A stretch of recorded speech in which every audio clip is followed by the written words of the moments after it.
Jamaican Independence Day is Monday, and for our Hungry Hound, that means it's as good an excuse as any to dive into some jerk chicken. As if anybody really needs an excuse for that. Right. He says a relatively new Jamaican restaurant in Wrigleyville is doing things the right way.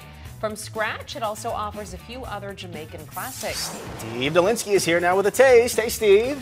Hey guys, so the smell of allspice and Scotch bonnet peppers dominates the kitchen at Irie Jerk Bar and Grill. That's because they're making their jerk sauce from scratch and smoking chickens throughout the day. Even if spicy food isn't your thing, there are plenty of other Jamaican dishes on their extensive menu to get you into the island spirit.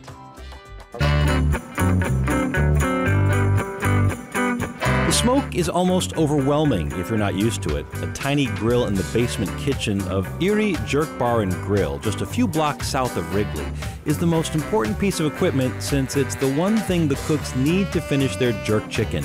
The recipe, a remnant of slaves who fled the British into the hills of Jamaica and needed to preserve their food, calls on the indigenous ingredients from the island. Allspice, also known as pimento, as well as scallions, colorful and hot Scotch bonnet peppers, are among the most important. From the onion to the pimento to the scallion to the thyme, it's all natural stuff. So that's what brings the flavor and the healthiness out of it. Along with vinegar, everything is blended until it forms a paste, which is then applied to the chicken as a marinade. Cooking low and slow over smoke is important. Just as important, serving it with appropriate sides like festival, sort of an unsweetened cruller, plus rice and beans, mac and cheese, or cabbage. Oxtail is another national favorite, as are jerk pork, whole fried fish, and callaloo, a sautéed green that's as common as a rum punch or a bottle of red stripe beer.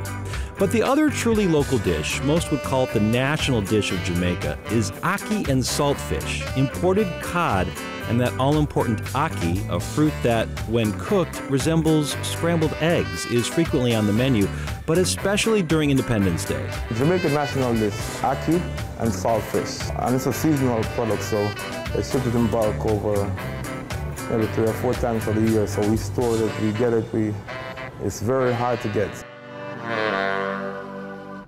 And as much as I like ackee and saltfish, doesn't travel so well. The jerk chicken does travel well, and I'm glad you were both digging into this. So we've got plantains, we've got a lot of jerk chicken here, rubbed in that beautiful jerk spice seasoning, and then smoked. You gotta have a ting man, of course, a little ting to drink. And then this is interesting, homemade beef patties. Typically, people outsource these from somewhere on the East Coast or the Caribbean Baking Company up on Howard.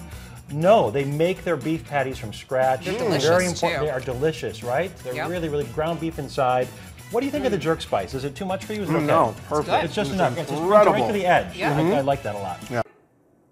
Hey, if you like that video, be sure to subscribe to our ABC7 Chicago YouTube channel.